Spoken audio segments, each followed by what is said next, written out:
Sejarah, awalnya saya juga terinspirasi dari guru saya dulu yang dulu ngajar saya di SMAK 2, ya Pak Iriadi, mungkin yang lain juga udah pada tahu yang cara ngajar beliau bagaimana, dan juga kebetulan beliau dosen saya juga di UPI, jadi ada beberapa ilmu yang diajarin sama Pak Iriadi ke anak didiknya yang di UPI gitu, dimana misalnya kayak contoh ketika guru pertemuan pertama harus gimana, kenapa sih pertemuan pertama itu menjadi hal yang menentukan ya. Di sini Pak Iriadi juga pernah bilang, dan juga emang ada yang ngomong, if you take control from beginning, the rest is easy. Dimana kalau kita udah bisa kontrol di awal, maka sisanya itu menjadi mudah. Kenapa? Karena di awal itu adalah masa dimana murid-murid itu ngelihat sosok gurunya. Misalnya kayak pertama kali saya ngajar di kelas 11 bagi murid yang baru yang belum pernah ketemu saya. Nah di sini kita harus bisa menjadi atau memberikan kontrol di awal. Kontrol dalam tanda petik itu adalah aturan-aturan di kelas yang jelas. Tapi di sini tentu saja aturan di kelas pun harus ada maknanya. Kenapa misalnya kok di kelas saya misalnya nggak boleh ribut, atau misalnya nggak boleh ada minuman di atas meja dan lain sebagainya. Oke, nah itu untuk di awal ya. Dan itu juga PDD juga ngajarin gimana cara guru harus menerangkan, gimana cara guru masuk ke dalam kelas, dari cara berjalan, gestur dan lain sebagainya. Jadi di sini saya juga ngedapetin waktu kuliah itu hal-hal tentang menjadi dalam tanda petik guru dari hal yang sesungguhnya. Lalu di sini kalau saya menjadi Pak Iriadi, saya juga nggak bisa. Jadi saya memodifikasi apa yang diajarkan Pak Iriadi dengan apa yang menjadi kebiasaan saya.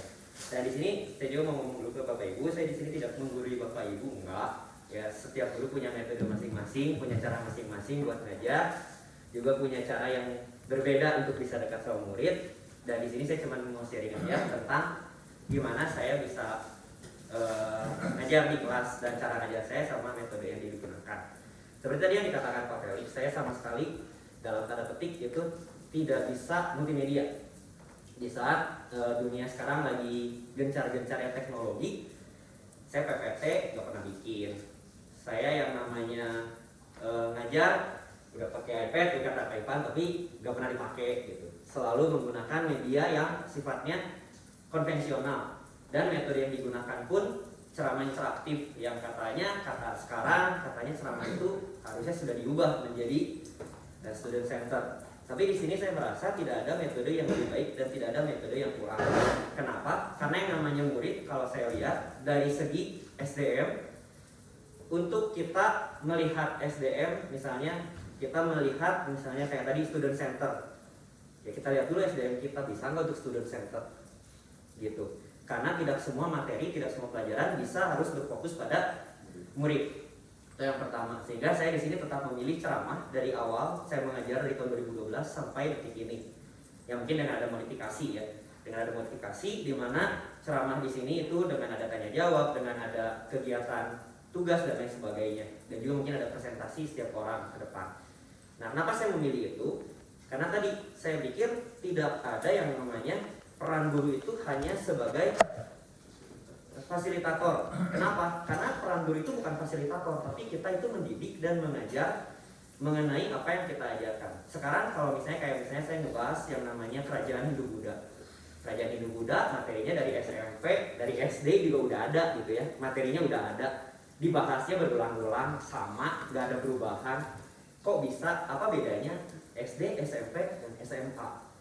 Nah di sini kita mengajar mungkin sama, guru SD, guru SMP, guru SMA ceramah, tetapi yang diberikan adalah esensinya. Jadi pada saat kita melakukan ceramah, kita memberikan penjelasan tentang kerajaan, di sini kita juga ngasih tahu tentang maknanya apa.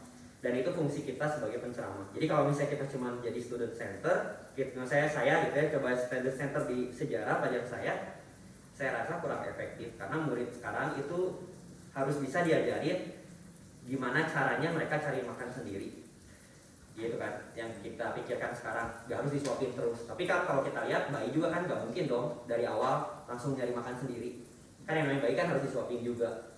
Sehingga di sini maksudnya guru itu tetap harus memberikan materi, harus memberikan metode yang menurut mereka baik. Yang menurut saya metode saya ceramah yang oke di pelajaran saya, maka itu yang digunakan, gitu. Dan memang untuk metode mengajar saya tetap memilih ceramah dan juga media tadi Kenapa harus nggak PPT sih? Kenapa nggak pakai video dan lain sebagainya?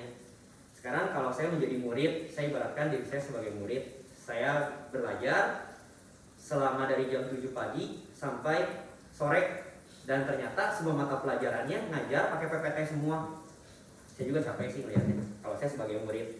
Jadi ini saya memposisikan diri sebagai murid, dimana ketika kita mengajar, saya coba guru-guru lain menggunakan PPT, saya masih menggunakan media yang konvensional, contohnya bendera.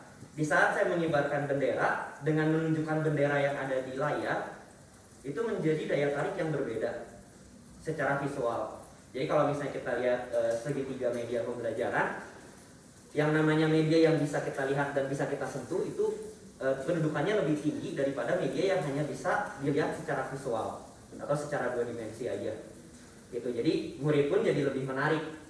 Gitu. Jadi di sini saya tetap memilih menggunakan media konvensional. Yang memang di sisi negatifnya persiapannya lebih banyak dan juga kita harus banyak belajar cara bikin media konvensional, tapi menurut saya itu lebih baiklah di saat kan yang lain PPT, ya kita harus ada sesuatu yang berbeda gitu.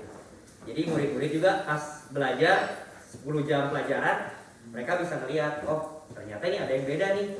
Di saat yang lain PPT presentasi, di sini wah ternyata gurunya ngajar bendera misalnya, wah ternyata setel lagu. Biasanya jadi kalau ngajar kan ada setel lagu dan lain sebagainya. Itu juga sama. Jadi dalam segitiga media yang dulu diajarkan di kuliah, itu ada tingkatan yang tadi saya katakan, ada media visual, dan yang tingkatan paling bawah adalah media mengamati secara langsung. Nah itu untuk media sendiri. Jadi kalau misalnya kita ngomongin pelajaran sih, itu sih yang bisa saya sampaikan kalau dari segi pelajaran. Nah kalau dari segi gimana caranya biar bisa dekat sama murid, atau misalnya murid bisa seneng sama kita, yang pertama itu pada saat kita mengajar, saya diajarkan sampai jadi itu harus memperagakan dan memberupakan. Dimana pada saat kita mengajar itu kita harus bisa memperagakan apa yang kita ajari. Ya kalau saya kan sejarah, ya maksudnya di sini dari segi sejarah kita belajar tentang pengalaman orang. Kita ngomongin Soekarno, kita ngomongin Hatta, misalnya kita ngomongin Hitler. Ya sekarang kalau kita ngajar tidak memperagakan mereka dan tidak mengerti mungkin secara sifat mereka, maka kita mengajarnya akan monoton gitu. Ya pokoknya Hitler jahat, selesai. Tapi kan kita harus lihat dulu kenapa Hitler bisa menjadi seperti itu. Nah itu yang kita ajari, kita teliti agar kita bisa jadi bisa menyampaikan materi dengan baik. Dan kita juga bisa memberikan pengarahan. Contohnya kayak saya ngomong Hitler. Hitler itu awalnya anak yang sangat pendiam, anak yang introvert, gak bisa ngapa-ngapain, dia cuma bisa ngelukis. Tapi kenyataannya dia bisa jadi pemimpin Jerman, bisa jadi orang yang memimpin atau jadi nomor 1 di Jerman. Nah itu dijelasin kenapa bisa seperti itu. Dan saya ngomong juga ke murid, ya kalian pun bisa. Jadi nggak ada yang nggak mungkin. Nah itu pemahaman dari segi yang tadi memperagakan dan memberupakan tadi. Jadi kita harus memahami apa yang kita ajarkan, yang pertama. Lalu yang kedua, kita harus juga melihat pelajaran yang kita ajarin. Kalau saya kan sejarah, kenapa sih saya milih sejarah? Karena saya suka, karena saya senang. Di saat saya suka sama sejarah, ya walaupun mungkin ya ini mah jujur aja, saya ngajar pertemuan pertama atau pertemuan kedua, kalau misalnya pertemuan-pertemuan yang lain pasti ada pikiran, lagi males ngajar, lagi bingung materinya apa. Tapi pas saya masuk ke kelas, karena saya senang dengan materi yang saya ajarkan, sehingga perasaan males tadi jadi menghilang. Yang misalnya awalnya saya ngejelasin Perang Dunia Kedua udah beres di Hitler misalnya, masuk ke yang Jepang, lagi males tapi pas masuk ngelihat materinya menarik, lihat anak-anak yang antusias, itu saya jadi semangat lagi. Sehingga mengajar dengan yang namanya senang, ya kita senang sama materi yang kita kuasai. Misalnya guru-guru di sini ada yang suka sama ekonomi, senang sama kimia, itu menjadi dasar utama kita sebagai guru agar kita bisa menyampaikan dengan murid. Ya jadi kalau saya bisa bilang gimana caranya kita harus bisa membuat kesenangan kita itu menjadi hobi kita di situ. Jadi kalau saya bilang ya mengajar itu jadi bukan beban buat saya. Ya mungkin bebannya administrasi aja sih. Nggak jadi beban. Kenapa ya? Tadi karena saya suka, saya senang, sehingga ya saya ngajar masuk kelas tuh jadi bukan beban. Yang awalnya saya males, saya capek, udah ngantuk, tapi pas masuk kelas lihat murid-murid antusias, saya jadi semangat lagi, bangkit lagi, dan pengen ngajarin lagi.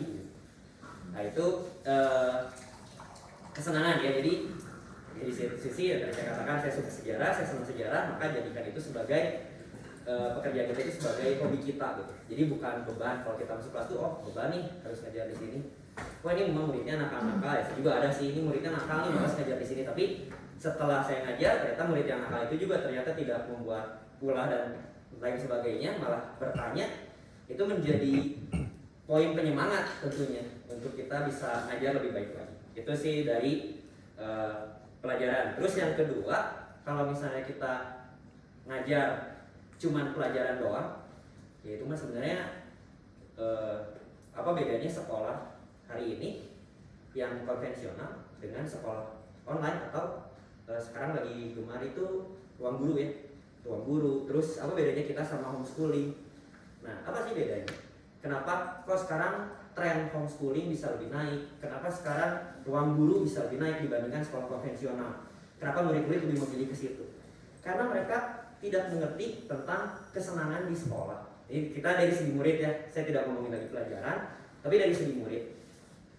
Dulu saya datang ke sekolah, bagi saya sekolah itu menyenangkan. Kenapa? Yang pertama bukan dari materi belajar, enggak. Tapi yang pertama adalah dari teman dulu. Dan yang kedua adalah peristiwa dan kenangan yang terjadi. Jadi setiap saya masuk sekolah, saya sebagai murid ya saya itu pasti melihat, wah teman saya nih pasti bakal ngapain nih, oh mau main nih, wah ada kenangannya ini, bakal ada peristiwa apa nih di kelas yang rame. Itu yang dicari oleh siswa. Sehingga seharusnya kalau menurut saya, kalau sekolah bisa membuat murid itu menjadi senang untuk datang ke sekolah, saya rasa sekolah homeschooling dan ruang guru tidak akan hype sekarang. Nah justru sekarang kebalikan. Kenapa ruang guru dan homeschooling bisa menjadi tinggi atau menjadi hype? Itu tadi, karena sekolah itu jadi beban, tidak menyenangkan. Kenapa sih bisa jadi tidak menyenangkan? Kenapa sekolah itu jadi beban buat siswa? Ini materi apa yang kemarin yang pertama itu dari apa ya judulnya saya lupa, mindset atau apa ya? Growth mindset. Ya jadi di sini tadi dikatakan kalau di HPG 1 itu kita itu terlalu menekankan diri kita kepada nilai. Nah ini yang menjadi pergeseran. Kita itu pendidik, kita bukan penilai. Kita itu orang yang mendidik siswa. Ibaratnya siswa itu bayi, dimana pada saat kita ngajarin bayi, bayi itu bisa jalan, bayi itu bisa merangkak, bisa berdiri, bisa berlari. Itu kan gak langsung ya, dan kita gak menilai mereka. Jadi misalnya gini, si bayi bisa merangkak, dia bisa berjalan, dia bisa berdiri. Kenapa? Karena si bayi itu punya kemauan, ya gak? Nah sekarang kalau misalnya kita lihat siswa, kok siswanya ini jelek-jelek nih? Ya sekarang kita balikin lagi kayak bayi tadi. Bayi aja bisa buat belajar berjalan sesuatu yang mereka tidak tahu. Sedangkan kita ngajar sesuatu yang kita tahu yang diberikan kepada mereka, tapi bayinya kok nggak mau gerak nih, ya nggak? Ya tadi, karena tidak ada kemauan. Kenapa bisa tidak ada kemauan? Baik lagi, karena sekolah tidak menyenangkan. Ya tadi, karena saya sekolah, saya mencari teman, saya mencari kenangan. Sekarang kalau sekolah tidak menyenangkan, teman-teman tidak menyenangkan, tidak ada peristiwa yang menarik, tidak ada kenangan, buat apa saya sekolah? Sehingga di sini guru harus juga bisa melihat hobi atau kesenangan siswa. Setiap siswa ya di sini enggak harus kita bisa mengerti semua siswa, enggak. Tapi secara keseluruhan, secara general, mungkin kita bisa menempatkan diri kita kepada generasi yang sekarang. Kan setiap generasi punya hobi yang berbeda. Mungkin generasi dulu zaman kita hobinya kongko, misalnya kemana main. Tapi kan hobi yang sekarang, oh senangnya main gadget nih. Nah kita harus bisa lihat hobi kesenangan mereka. Dan kita harus bisa dalam tanda petik ya, nggak harus sebenarnya, tapi di sini saya menempatkan diri saya mau cobain. Oh mereka main game apa? Cobain didekati dari game. Misalnya oh mereka senangnya kumpul nih atau basket, saya coba dekatin dari basket. Jadi guru pun di sini bisa dekat dengan murid. Dalam tanda petik dekat itu dekat dalam segi kita menemani mereka, tetapi jangan sampai juga kebablasan. Ya. Jadi kita harus melihat hobi dan kesenangan siswa. Terus kita juga memberikan pemahaman sikap di kelas, di mana sikap yang harus dilakukan. Dan kalau misalnya murid melakukan kesalahan, kita hukum. Nah, kenapa di sini kalau saya mungkin guru-guru di sini juga lihat kalau saya ngajar kelihatannya kayak urakan ya, dalam tanda petik. Saya merasa terlihat masa bodoh dengan siswa-siswa. Itu maksudnya bukan masa bodoh atau bukan urakan, tapi di sini saya pengen tahu, saya harus bisa ngajarin mereka tentang sikap. attitude mereka. Caranya gimana? Kalau saya cuma ngomongin attitude ke mereka secara biasa aja, ya mereka cuma dengar doang, masuk ke telinga kanan, keluar telinga kiri. Mereka harus bisa dikasih tahu. Semua generasi apapun itu, kalau menurut pemandangan saya, misalnya generasi sekarang ada anak yang nakal suka bully, ya kita harus bisa memberikan pemahaman bahwa bully itu tidak baik. Kalau mereka dikasih pemahaman masih nggak bisa, ya sekarang tinggal dibalikin. Gimana kalau anak itu kita bully? Dalam tanda petik, anak itu terima atau tidak? Nah, kalau ketika anak itu tidak terima, maka kita bisa memberitahu bahwa bully yang kalian lakukan kepada teman kalian itu sama seperti yang saya lakukan kepada kamu. Jadi janganlah itu diulangi. Jadi kita memberikan pelajaran dalam tanda petik ya. Di sini maksudnya bukan pelajaran kita menghajar siswanya, enggak, tapi kita memberikan nilai tentang pemahaman sikap secara langsung. Jadi memberikan contoh. Jadi kalau kita nggak ngasih contoh, kita cuma ngomong cuap-cuap doang, ya murid juga ngeliat, apa sih cuap-cuap doang? Apa sih? Udah gue juga senang tuh anak yang dibully juga biasa aja, kasarnya gitu. Sekarang kalau itu menimpa diri mereka, dan itu mereka juga bisa menyadari, bisa merasakan apa yang mereka rasakan. Nah itu peran guru di sini, kita mendidik mereka, kita ngasih tahu mereka di mana yang namanya nilai itu tidak penting sebenarnya dalam tanda petik ya. Tidak penting itu bukan artian kita mengesampingkan nilai, enggak. Tapi yang paling penting di dalam pendidikan itu nomor satu adalah attitude dan pendidikan mereka. Karena sikap mereka lah yang membawa diri mereka ke masyarakat. Jadi percuma dapat nilai sejarah bagus, dapat nilai ekonomi bagus, bisa dapat nilai Inggris bagus, tapi sikap mereka tidak diterima di masyarakat. Makanya di KPG juga yang pertama sisi 1 dikatakan biasanya orang-orang yang nakal lebih maju hidupnya ketimbang orang-orang yang pintar. Kenapa bisa terjadi seperti ini? Ya tadi, karena orang-orang yang nakal itu udah lebih struggle hidupnya di awal. Hidupnya udah gak flat gitu, udah ada gelombang dalam kehidupannya, ada naik turunnya. Mereka bisa merasakan, oh ini benar, oh ini salah. Sehingga orang yang nakal bisa lebih struggle di masyarakat ketimbang orang yang hidupnya flat doang, datar doang, cuma datang sekolah belajar, temen dikit, udah belajar, keluar juara 1, udah juara 1, ya udah. Jadi apa? Gak tahu. Jadinya cuma kerja di orang. Atau misalnya, oh saya jadi dokter, udah selesai. Gitu. Jadi orang yang nakal biasanya lebih struggle, bisa bikin perusahaan, misalnya jadi pemimpin pabrik dan lain sebagainya. Nah kenapa? Tadi, jadi pendidikan di sekolah itu, ya kalau saya rasa gak cuma pendidikan secara nilai, tapi juga pendidikan secara etika. Ya itu aja sih paling yang saya mau bagiin di BLC kali ini.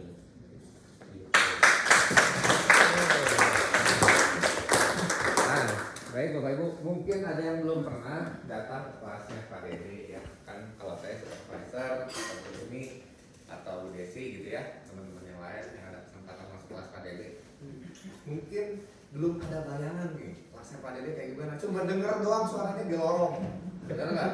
Nah Pak Dede, kira-kira mau share sedikit aja materi yang kayak gimana sih? Mau Hitler boleh, mau Soekarno boleh. Kalau mau bawa peralatannya sekalian, Mbak Dede. Biar kita ada bayangan tadi. Ya, 5 menit Mbak Dede. Pikirin dulu, ya. Mau bawa peralatan biar bayar ke konvensional tuh kayak gimana? Betul nggak Bapak Ibu ya? Kayak gimana nih? Oke, ya kalau konvensional, ya gimana ya? Biar baik, biar bayar. PKI. Oh boleh, mau PKI apa? Ini mah gampang aja, simpel ya. Saya nggak ada 2 menit juga. Kalau saya menunjukkan hal seperti ini, ya jangan bego. Gitu. Jadi saya nggak usah ngomong lagi, saya cuma tinggal gini. Kalian udah tahu, saya guru-guru udah tahu, bapak ibu udah tahu.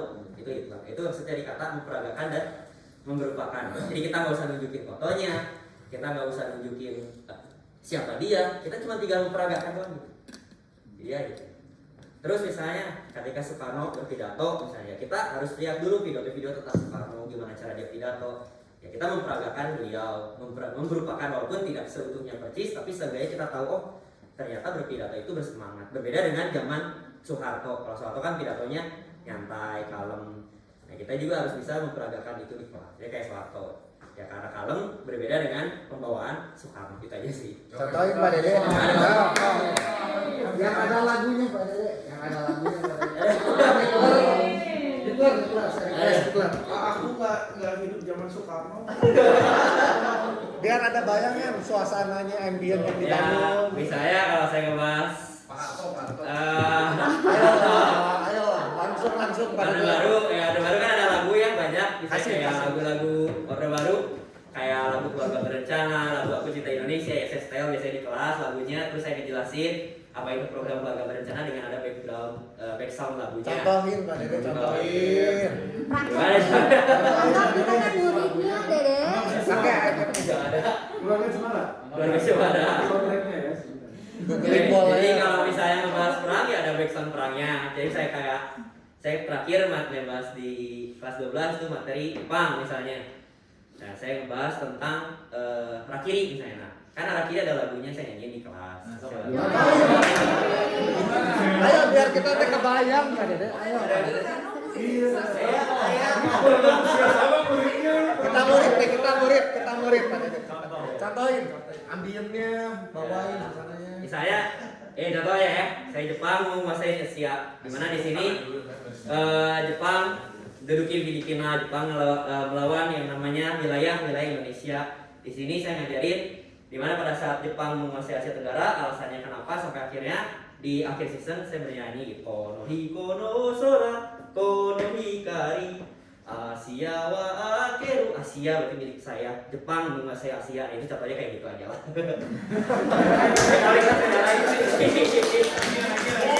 Luas lah. Di sini saya bukan si bukan si konten sama. Bukan masalah jadinya, betul nggak Bapak? Kita tuh pengen ambiennya kayak gimana gitu. Ini anggapan murid. Betul. Yang nggak ngerti tentang Jepang. Aduh itu sorry itu. 5 menit aja. Ambiennya gitu. Felis kasih tepuk tangan dulu. Pak, saya mau nanya, gimana sih situasinya waktu Soekarno itu baca proklamasi, terus di sampingnya ada siapa aja Pak? Gimana cara ngebacainnya? Kan saya mau hidup zaman Soekarno Hatta. Ya kalau membahas proklamasi ya saya bahas dulu suasananya di mana jalan Timur gitu. Bukan diceritain. Langsung. Ini kan murid nanya loh. Iya. Ya biasanya kalau saya ngajar proklamasi sih langsung ya, jadi saya bahas ada ya, terus saya praktekin proklamasinya. Gitu. Proklamasi kami bangsa Indonesia dengan ini menyatakan kemerdekaan Indonesia. Hal-hal yang mengenai pembinaan kekuasaan dan lain-lain akan diselenggarakan dalam waktu yang saksama dan dalam tempo yang sesingkat-singkatnya atas nama bangsa Indonesia Soekarno Hatta. Di mana proklamasi ini dibacakan oleh Soekarno dan didampingi oleh Muhammad Hatta. Itu contohnya gitu. Nggak begitu aja semua.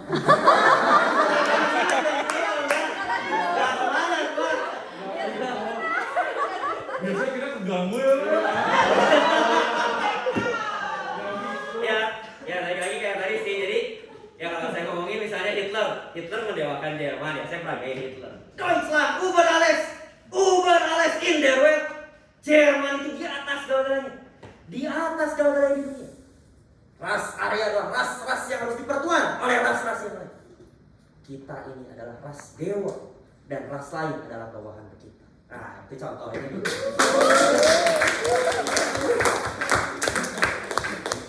Jadi ya begitulah. Ya kasih tepuk tangan dulu.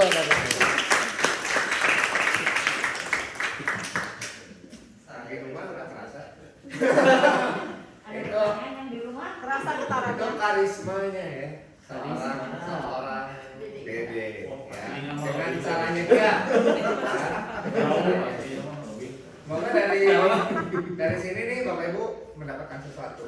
Saya yakin pasti ada pertanyaan-pertanyaan di benak Bapak Ibu. Nah, inilah sesi tanya jawab. Silakan kita buka dulu yang di onsite dulu. Ya, nanti kita buka untuk yang di online. Yang di rumah bikin. Silakan ada yang bertanya sih ya. Saya bagian hadiahnya. Tadi kan Pak Dede sempat menyebut ya di awal bahwa ketika belajar jadi guru atau sama Pak Effendi gitu ya, Pak Effendi itu sempat ngasih tahu gimana sih bahkan dari cara jalan aja begitu masuk kelas tuh ada gitu ya tips-tipsnya gitu ya dari Pak Effendi. Boleh nggak di-share sama kita gimana sih kalau cara ngajar kan mungkin tiap orang berbeda ya, tapi kalau cara jalan gitu ya masuk ke kelas supaya bisa dinotis gitu sama murid tuh gimana? Coba jalan dulu. Kalau misalnya itu waktu itu Pak Yadi ngejelasinnya dari awal. Jadi pada saat saya sebagai murid kata Pak Yadi, kalau ada guru masuk, guru baru yang belum pernah saya lihat dan belum pernah diajar oleh dia, pasti murid itu akan lihat dari ujung kepala ke ujung kaki gitu ya. Jadi penampilan kita itu yang pertama omongnya sama Pak Iriadi. Terus cara jalan, kalau kita masuk ke kelas itu harus pede, jadi ibaratnya badannya tegak. Terus kita misalnya kalau Pak Iriadi sih ya, kita mengajar harus siap. Berarti kita sudah di dalam kelas tuh kalau bisa ya kita udah nggak usah lihat buku lagi, kita udah tahu apa yang harus kita ajar. Jadi Pak Iriadi waktu itu ngomong, kalian masuk ke kelas itu kalian cukup bawa barang apa yang mau dibahas dan tidak usah bawa benda-benda yang tidak diperlukan dalam pengajaran. Kalau misalnya kayak misalnya buku cetak, maksudnya buku catatan itu masih dibawa. Jadi murid juga lihat, oh ini guru aneh gitu, masuk kelas tapi cuma bawa spidol kasarnya. Itu jadi daya tarik dalam tanda petik pertama bagi perhatian si murid. Terus cara jalan juga dilihat. Kalau misalnya kita masuk ke kelas tapi kepala kita nunduk, si murid ya, oh ini mau dulunya nggak pede, ya nggak. Jadi pas kita masuk tuh, kita masuk tapi kita langsung kepala kita itu ngeliatin si muridnya. Jadi masuk tuh kita lihat pertemuan pertama langsung liatin. Nah terus dari habis jalan ya jalan, kita jalan biasa aja. Pas di kelas juga duduk, pada saat kita menerangkan di tengah, usahakan tangan kita nggak seperti ini kata Pak Iriadi. Kalau kita seperti ini kesannya kayak nggak percaya diri juga.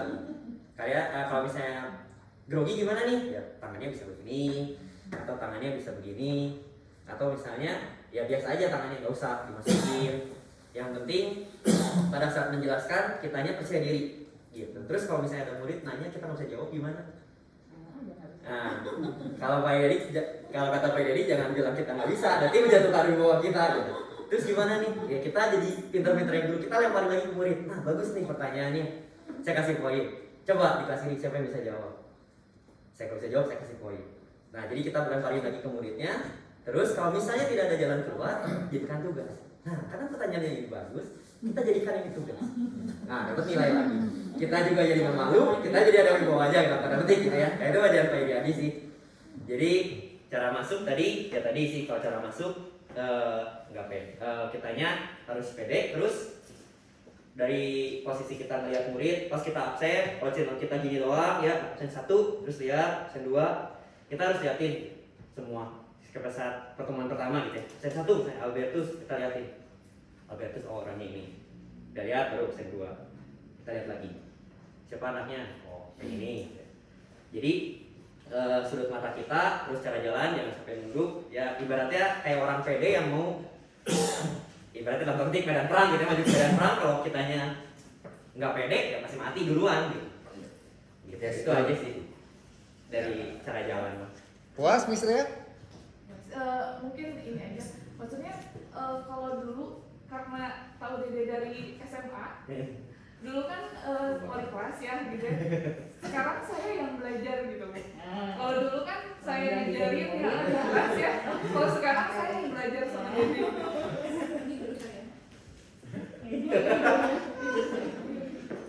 Gitu, jadi bangga sih. Pertanyaan berikutnya, ada lagi yang onsite? Gak ada yang Pakai duit. Saya mau nanya ke Pak Dede, kalau Pak Dede sendiri goal pribadinya Pak Dede sukses jadi guru itu apa? Sukses, kalau dikatain sukses Maksudnya serp dengan profesi guru. ya, serp tadi guru itu kalau kenapa sih dari tahun 2012 sampai sekarang 2022 ya, berarti saya ngajar udah kurang lebih 10 tahun. Udah 10 tahun saya ngajar di BPK, kenapa masih survive di dunia pendidikan? Yang pertama karena tadi yang saya katakan di materi itu kayak saya senang. Jadi saya senang ngajar, saya senang lihat anak-anak. Ya tadi, kenapa sih anak-anak senang sekolah? Karena sekolah itu ramai, banyak teman dan ada peristiwa dan kenangannya. Nah saya pengen kembali ke sekolah juga karena saya bisa merasakan lagi masa-masa saya di SMA pada saat itu, bahwa sekolah itu menyenangkan. Itu yang pertama, itu yang kedua. Jadi yang pertama kita menyenangi pelajaran yang kita ajarkan, dan yang kedua kita memposisikan diri kita sebagai murid sekolah itu menyenangkan. Itu yang kedua. Itu sih paling. Ya, kalau kita ngajar senang, hobi, kan udah gak jadi beban ya. Jadi kita masuk kelasnya bukan aduh beban nih, tapi karena kita hobi masuk kelas jadi ya senang aja gitu ngajarnya, jadi mengalir gitu dari flow aja. Udah gitu aja sih Pak Kevin. Oke. Sekarang yang di online mau nanya apa? Suwanto. Sama saya, terima kasih Pak. Suwanto.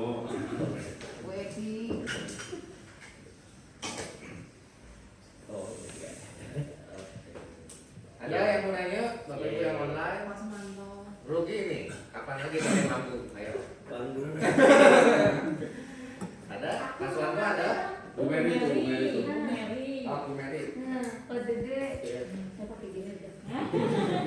Mau nanya, kan kalau saya jadi murid Bapak itu, pasti saya terkesima, udah mana cakep. Soalnya gitu kan, pelajarannya kayak bisa serap gitu nah. Tapi kira-kira Bapak tuh, dengan Bapak mengajar seperti itu, harapannya Bapak terhadap peserta didik itu apa next time setelah Bapak melakukan pembelajaran seperti itu? Yang pertama jelas kenangan sih Bu ya. Kan saya juga pertama banyak gaul sama sekarang yang lebih gaul dari saya. Mereka juga dulu sekolah di BPK. Pada saat ngobrol-ngobrol, yang mereka ingat di sekolah apa? Gurunya. Guru. Dan gurunya pun yang diingat cuma dua, antara yang menyebalkan atau yang menyenangkan. Gitu. Itu yang kedua. Kan sejarah mah ngomongin kenangan ya baik sudah. Kalau secara materi, ya secara materi mah cari di Google juga ada. Jadi di sini goal saya yang pertama ya tadi memberikan kenangan buat si murid tersebut, anak-anak ya kita berikan kenangan yang baik juga yang tadi saya katakan sekolah itu menyenangkan ya mereka harus tahu bahwa sekolah itu menyenangkan jadi sehingga ketika mereka tua nanti punya anak ya anak mereka pun disekolahkan di sekolah yang sama.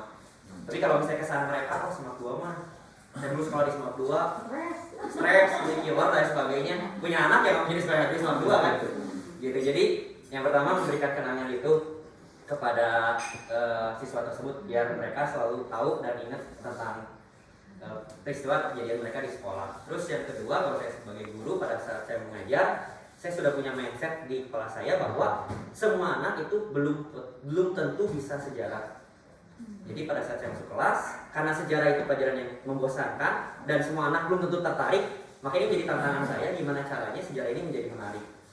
Jadi saya ngajar ya dengan yang memperagakan tadi, melupakan itu biar menarik perhatian siswanya.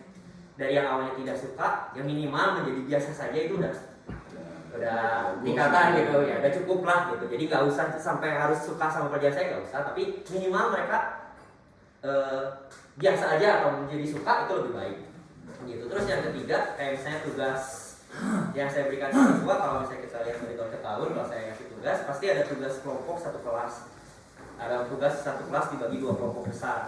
Apa sih tujuannya? Gitu. Tujuannya ya biar mereka tuh satu kelas gak cuman diem-diem, gak cuman ini kelompok A, ini kelompok B, ini kelompok C. Mereka harus berbaur gitu. Makanya saya bilang ini nilai satu kelas semua sama. Kalau 100 semua 100, kalau 78 semua 78.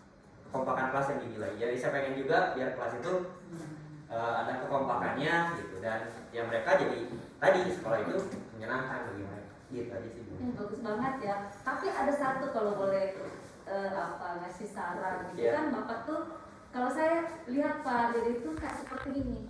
Role model bisa dilihat oleh siswa untuk siswa itu punya skills yang berkembang saat Bapak mengajar gitu. Kalau Bapak sudah mereka lihat terus seperti itu mengajarnya gitu kan, ada sesuatu nanti kalau tampil pada ini gaya apa lagi yang mau ditampilkan gitu kan.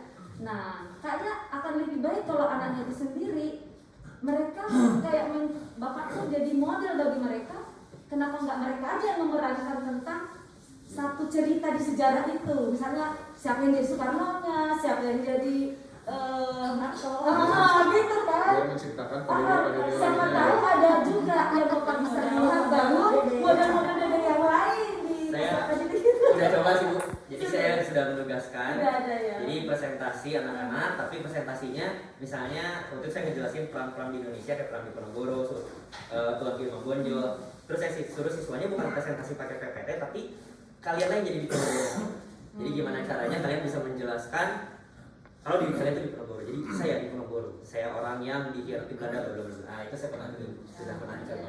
Terima kasih. Terima kasih Pak Dede.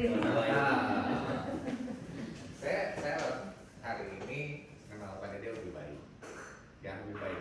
Jadi apa ya?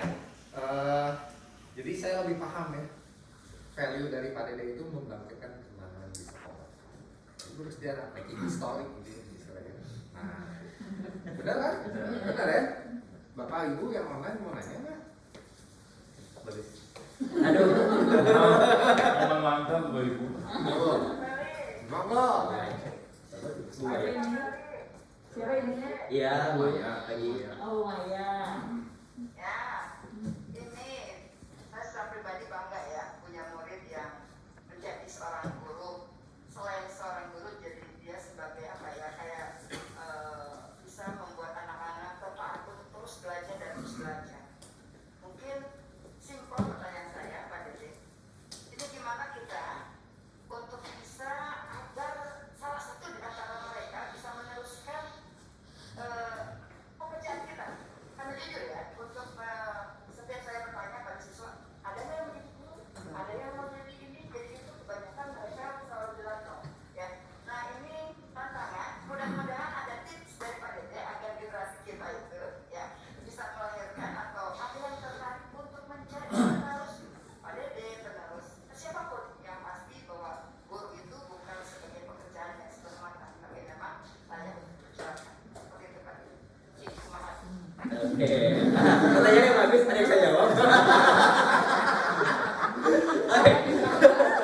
tugas deh. Oh, itu tugas satu ini mah jawab.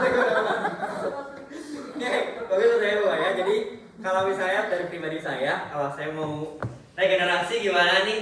Itu sebenarnya tugas kita itu kan mendidik siswa dari segi attitude. Jadi kita tidak menyuruh mereka atau tidak membuat mereka menjadi oh saya pengen jadi guru, oh saya pengen jadi guru sejarah, oh saya pengen jadi guru ekonomi. Enggak, gue sebenarnya kalau dari sudut pandang saya pribadi ya, saya lebih pengen kalau kita ada regenerasi itu dari kemauan mereka sendiri. Itu yang pertama, karena kalau mereka yang bukan dari diri mereka sendiri, kita yang kayak ngedorong-dorong, ayo lo jadi guru ya cuma sih ujung-ujungnya pasti nggak akan bertahan lama. Kecuali kalau memang dari diri mereka yang mau gitu. Jadi kalau misalnya ngomongin ini itu kembali lagi ke si muridnya itu mau atau enggak. Nah cara kitanya gimana ya? Paling cara kitanya tadi gimana caranya kita membuat sekolah menyenangkan, gimana caranya guru tertarik sama pelajaran kita. Ya kalau misalnya si murid-muridnya udah tertarik, terus senang sama pelajaran kita, yang mungkin di benak mereka tiba-tiba terbesit, oh saya mau jadi guru sejarah, karena menarik. Karena memang kalau dari pengalaman saya juga jadi guru sejarah karena dulu guru saya menarik gitu, Pak Yadi. Dan Pak Yadi nggak pernah nyuruh saya buat jadi guru, enggak. Gitu. Jadi memang step yang saya ambil aja, saya pengen kuliah di UPI, ngambilnya sejarah gitu. Itu aja sih Bu Maya. Jadi kalau misalnya kita sengaja nyari, tentu pasti nggak akan dapet nih, ya kan? Nggak akan, wah ini jago nih bahasa Inggris, udah kamu jadi guru bahasa Inggris aja. Kita nggak bisa gitu juga sih. Karena kan siswa itu punya pemikirannya masing-masing, punya ya sifat mereka masing-masing, punya cita-cita mereka yang mungkin berbeda. Ya kita mah hanya bisa mengarahkan mereka ke cita-citanya. Kalau memang mereka ada yang mau jadi guru, ya barulah di situ ya peran kita membimbing mereka. Gitu aja sih Bu.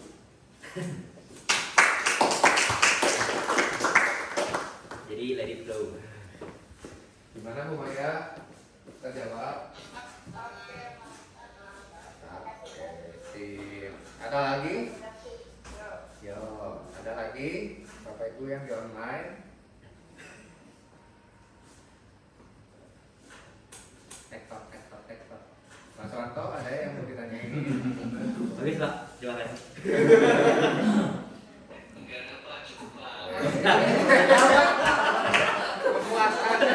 Biasa. Oke. Dari saya deh Pak, dikit Pak. Ada. Ada deh. Kan gini, padahal kan tiap orang kita beda-beda juga gitu kan. Kalau ada nggak saran-saran dari Pak Dede buat kita nih yang nggak bisa secepat itu belajar untuk seperti Pak Dede gitu kan? Kayak contoh ya, ada guru yang dia diam gitu, maksudnya tuh kita selalu ada HPG, ada PLC kayak gini. Memang senang sih ngedengerin gitu kan cara-cara orang, tapi kadang-kadang kita eksekusinya tuh berat banget gitu, susah gitu, bahkan cenderung lambat mungkin gitu. Nah kira-kira ada nggak tips-tipsnya? Karena kan kalau menurut saya juga ada orang yang memang terlahir atau terbiasa untuk punya wibawa gitu kan, punya karisma gitu. Tapi ada juga orang yang nggak begitu gitu kan, harus belajar terus-menerus. Nah gimana tuh kira-kira biar cepat, karena kan ngomongin murid itu kan tiap tahun beda lagi, terus aja waktu ini dikejar gitu kan, sedangkan proses pembelajaran kita itu pembelajaran diri ya menurut itu lama gitu. Gimana tuh? Oke, kalau dari masing-masing guru ya saya ibaratkan lagi kayak cerita Hitler yang saya jelasin di awal. Hitler kan awalnya introvert, dia cuma bisa ngegambar, cita-cita dia juga jadi orang yang melukis, jadi pelukis. Tapi kenyataannya kok bisa orang yang introvert yang nggak mau ngobrol sama orang, bahkan pas sekolah juga dia nggak punya teman, duduk sendiri, tapi dia bisa jadi pemimpin nomor 1 di Jerman. Yang pertama adalah dari kemauan dulu sih. Jadi kita harus mau dulu, kita harus bisa mengambil next step, kita harus melangkah. Ya pada saat kalau kita ada di ngomong dari diri kita, oh saya mah nggak bisa, ya kita udah nggak buat langkah di situ. Gitu. Jadi kita tidak membuat perubahan. Tapi kalau kita ngomong saya pasti bisa, kayak misalnya Hitler, orang yang pendiam, gimana caranya jadi orang yang bisa berpidato, mengambil psikologi masa yang banyak, ya mereka Hitler pun berlatih. Dimana ada filmnya sih, dia latihan di depan cermin, dia ngobrol sendiri sama cermin, sampai akhirnya dia bisa menjadi sosok pemimpin Jerman pada saat itu. Ya, ini pun juga kembali ke kita. Kayak gimana caranya guru yang awalnya misalnya tadi kata Pak Renmat kan, gimana caranya biar kita bisa lebih baik lagi, ya tadi kita harus membuat step, kita harus membuat langkah. Gimana caranya next step, kita juga harus ngerti posisi siswa, kita harus ngerti juga posisi kita. Oh saya nggak bisa nih posisi, kalau saya jadi PDI saya bisanya kayak gini. Nah maka itu yang harus kita makin dalamin lagi gitu. Karena kan nggak mungkin semua orang sama. Tapi kalau kita berusaha pasti bisa. Cuman ya tadi kita harus tahu dulu kita mau melangkahnya kemana biar nggak salah. Gitu aja sih Pak Dev. Oke. Nah, Bapak Ibu ada nggak yang Bapak Ibu sendiri ya menghadapi siswa yang sulit di kelas? Nah, kalau dari sudut pandang Pak Dede gimana? Gitu. Mungkin Bapak Ibu sama ini mungkin masih jadi PR nih si siswa ini gitu. Gak usah sebut nama. Harus gimana? Tapi siswa ini tuh setiap pelajaran saya tuh gini gitu. Misalkan tidur terus misalkan. Nah, kira-kira gimana memotivasi dia misalkan? Nah, silakan Bapak Ibu ini juga buat kita sama-sama tetap belajar ya dari Pak Dede bagaimana kalau di kelas Pak Dede itu akan diapain gitu. Jadi dikembang itu mejanya atau Mengajar gimana? kelas apa itu? 12 IPS sama 11 IPS. Nah, siapa yang mengajar tuh di situ? Sok, kita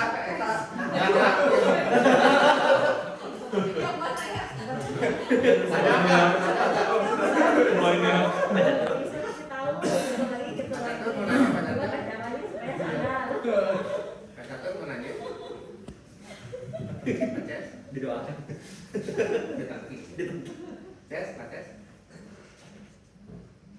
Nah, jadi ya silakan baca suaranya nggak kedengeran Pak. Suaranya nggak Oh, kedengeran. diketik. Oh diketik. Oh iya. Wih.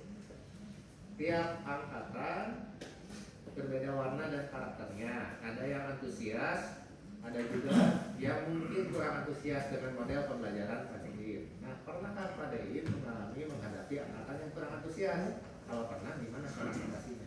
Persis gitu ya. Oke.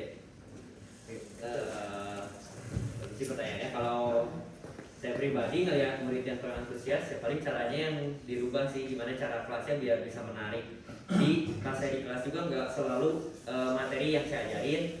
Mungkin saya kasih tugas, tapi pada saat tugas tersebut ya saya ada bercandanya sama murid, biar ada membangun dalam tanda petik mungkin chemistry ya antara guru sama siswanya. Jadi yang awalnya tidak antusias pun jadi menarik sih, itu aja sih. Jadi gak selalu kita harus mengajar itu materi yang kita ajarin. Kan saya tadi bilang gak semua orang pasti tertarik buat jadi guru sejarah, gak semua orang pengen suka sama sejarah. Maka ya saya pada saat di depan kalau misalnya ada yang kurang antusias gitu, biasanya sih jadi ada tugas. Kayak misalnya saya ngajar 3 jam nih kan terlalu lama. Kalau saya cerita terus 3 jam, pertama suara saya juga habis, kedua juga murid udah mulai bosen ngedengerinnya. Ya saya harus ubah di jam terakhirnya gimana biar mereka tetap fokus, yaitu dengan cara ya tadi ya kita nggak masuk ke kelas ngasih materi lagi, tapi kita mungkin bisa dalam bentuk penugasan, bisa dalam bentuk cerita, atau mungkin kita bersenda gurau lah sama muridnya gitu. Kalau murid yang kasus dari yang Pak Catur tanyain, gitu aja sih Pak Catur. Oh. Jadi Bapak Ibu ada lagi nggak? Nih ya, onsite nih. Kita baru jam 9 dari sampai jam 10. Cukup lah. Oke, ya. Ada lagi Bapak Ibu? Bapak Ibu yang onsite ada lagi yang mau ditanyain? Udah kejawab masalah-masalah yang kurang lebih mau saya bisa melakukan satu di kelas saya. Oke? Ada lagi? Tidak ada? Kenapa? Jangan dia yang snack 2, ayo. Halo, pernikahan Jenny. Kayaknya harus kuat. Karena sendiri. Itu ada pertanyaan? Ada pertanyaan? Udah kan ya? Udah nanti deh. Itu pertanyaan. Ada lagi Bapak Ibu? Cukup jelas? Cukup. Bagus banget Pak. Ya. Lanjut. Satu kata yang Pak Ivan pelajari dari Pak Dede. Pak Catur, Raisen. Rasional. Bentar ya. Dipikirin ya Pak Ivan.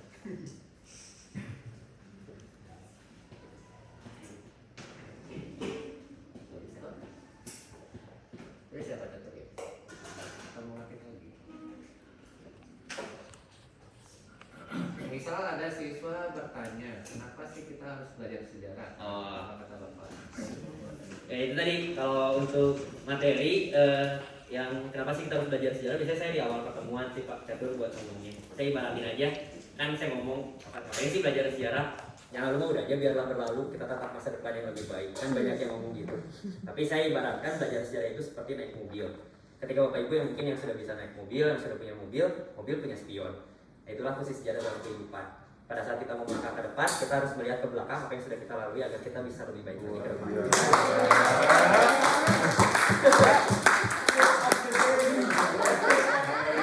Biasanya itu tiap pertemuan sih, Pak. Super ya. Masalahnya mau spion ditinggal. Ada motor kan, mobilnya masih ada spion itu. Makanya saya ibarat dia bukan motor, mobil. Motornya bisa kieu gitu. Biar dihadap ya. Saja. Oke, mantap. Kan berkati ya. Satu kata apa yang Pak Ivan pelajari pada itu? Satu kata apa? Satu kalimat. Satu kalimat. Ini baca dulu dong. Gimana ini? Hanya tuh aman, Pak.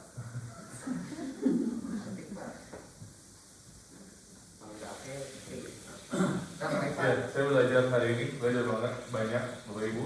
Saya belajar di benak saya, setiap guru SMA tuh punya pemikiran sekolah di SMA tuh kamu punya bekal ilmu yang bisa kamu bawa minimal di kampus, maksimal bisa di kehidupan nyata. Ternyata ada beberapa guru yang bisa ngasih inspirasi bukan fokus pada ilmunya, tapi memberikan memori kenangan yang indah. Gitu. Di benak saya, selama ini pikirannya ilmu yang penting untuk mereka bawa, tapi ternyata luar biasa di sekolah ini ada guru-guru juga yang goalnya bukan ngebekelin mereka ilmu, tapi ngasih memori indah di SMA ini. Dan itu juga hal yang sangat penting dan saya belajar hari ini bukan ilmunya harus dia bawa, tapi cara dapat ilmu juga harus menyenangkan.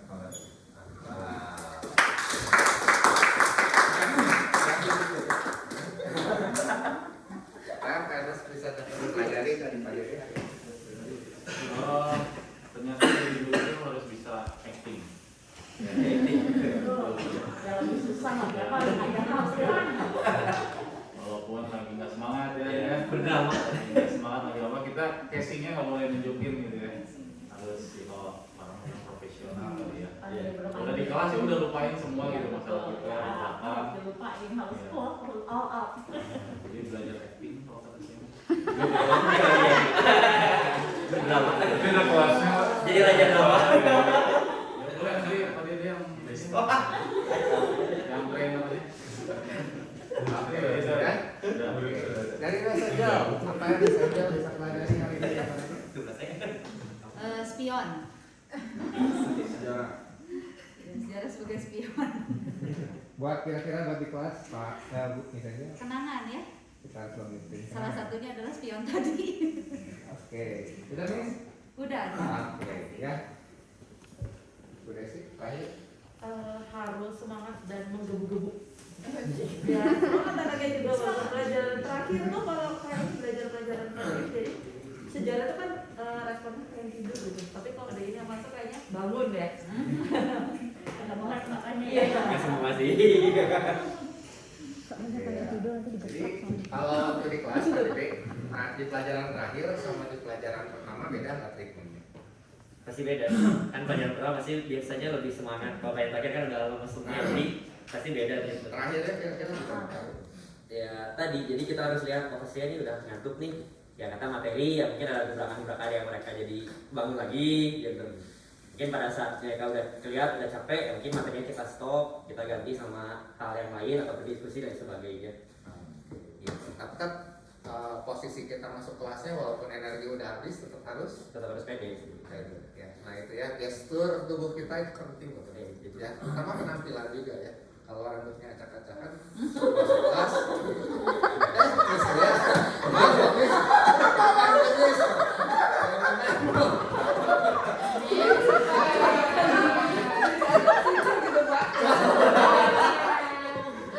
Aduh. terkadang ya kalau kita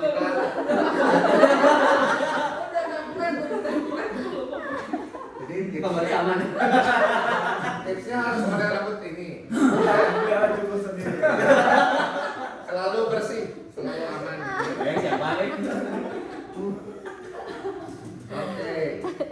Oke Bapak Ibu, kira-kira hari ini pasti kita merasakan jadi suatu terapi yang baru lagi ya, supaya kita bisa kira lebih dari apa yang Pak Dede sampaikan hari ini.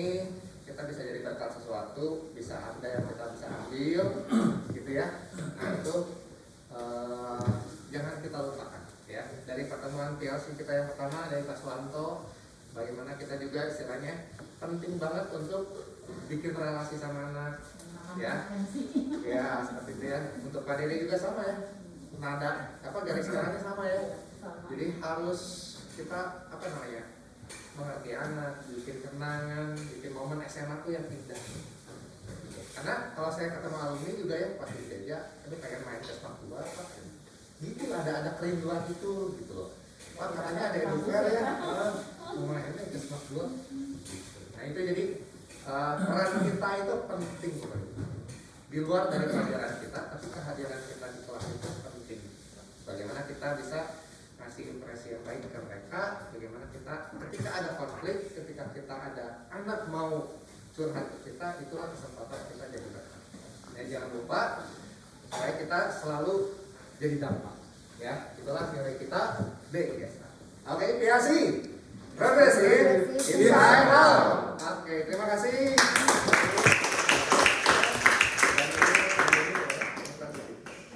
Untuk sedikit kenang-kenangan panjang. Alumni Fakbar.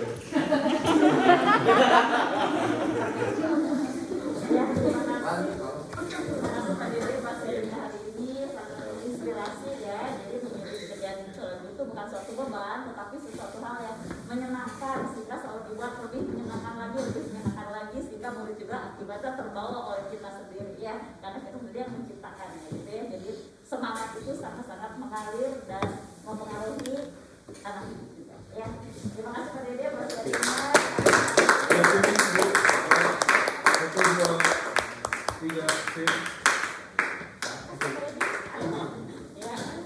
Next dari Bu Jenny ada mau menyampaikan lagi? Sudah. Terima kasih Bapak Ibu ya, kita senang sekali kita bisa sharing dan selalu setiap sharing banyak hal yang kita dapatkan ya. Ternyata menjadi guru itu sesuatu yang hal yang sangat-sangat berguna bagi siswa ya. Dari apapun yang diperbuat guru pasti menjadi kenangan indah buat anak. Jadi kita sebagai guru juga harus membuat hal-hal yang yang kita pikirkan sehingga anak-anak itu jadi senang dengan kita, dan anak-anak juga selalu mengenang dan sekaligus mengenang SMAK 2 juga. Dan jangan lupa selalu bisa menyatukan frekuensi ya. Jadi apa sih yang mereka suka, apa sih yang mereka inginkan, kita buat pembelajaran kita seperti yang mereka inginkan sehingga mereka bisa menerima apapun yang kita ajarkan. Ketika kita sudah bisa menangkap hati anak-anak, kita bawa kemana juga kayaknya nggak terasa gitu, pokoknya ikut aja seperti itu ya. Ibu selamat melayani, Tuhan berkati, semakin sukses di dalam mendidik anak-anak ya. Saatnya pemilihan. Pak Dede tertarik untuk belajar dari siapa? Iya, yang gitu aja Pak, nggak apa-apa Pak. Yang paling tinggi Pak. Mana orangnya mana? Kabur. Kabur udah ada catatan Pak. Udah pilih. Dulu Pak Ivan. Kita di sini disaksikan ya, Bapak Ibu ada.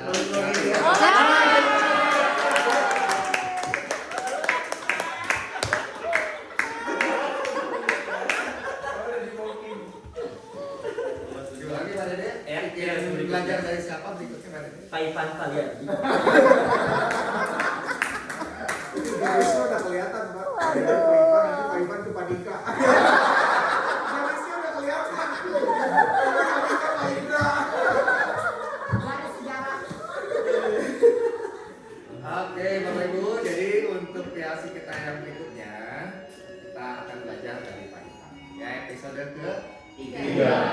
Caranya di bulan Oktober nanti waktu dan tempatnya tepat sih di sini lagi ya, untuk waktunya nanti kita ngobrol lagi sama. Oke, terima kasih Bapak Ibu untuk bergabung secara onsite maupun online. Tuhan berkati. Salam kasih. Kita doa dulu ya, kita tutup ya. Mari kita tutup. Kami yang bertata dalam kerajaan surga, kami bersyukur Tuhan atas kebaikan Tuhan.